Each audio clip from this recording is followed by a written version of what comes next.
जय माता दिल खवालो लाल चुनरी पो शेरा वाली के लोगो लगा लो लाल चुनरी पो जदी चल जाइबू माई के नियन हेल्प करती है तो है वॉलंटियर जो खाने नहीं दी है तोरा चुनरी पो जानू जय माता दिल खवालो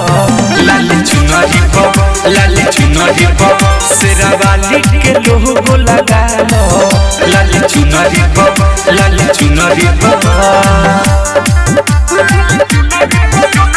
डायमंड रिकॉर्डिंग स्टूडियो छाना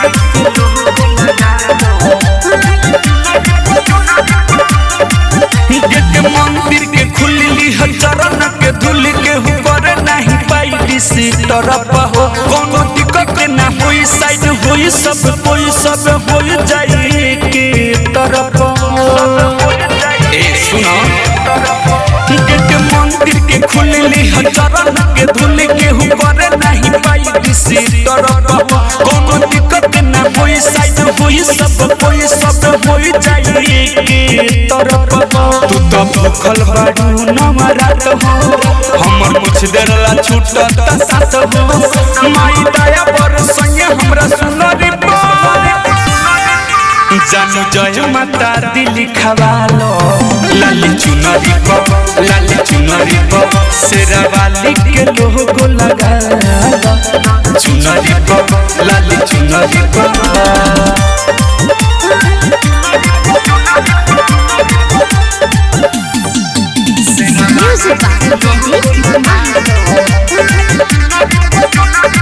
भारी लागल बटे मेला तू तो जइबू अकेला देवी माई के चुनरी चढ़ावे हो कहे असफल बेला शक्ति भक्ति मिलेला हमके अजय चंदेश्वर समझावे हो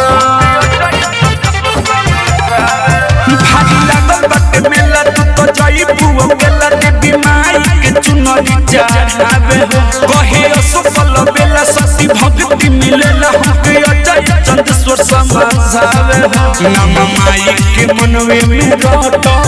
लिखे वाला से जल्दी सलटो हम खुश बनी इनका हुनरी पो जानू जय माता दिल खवालो लाल चुनरी पो शेरा वाली के लोगो लगा चुनरी पो लाल चुनरी पो जदी चल जाइबू माई के नियन हेल्प करती है तो है वॉलंटियर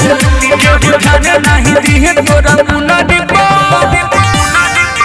जानू जय माता दिल खवालो लाल चुनरी पो शेरा वाली के लोगो लगा लो लाल चुनरी पो डायमंड रिकॉर्डिंग स्टूडियो छाना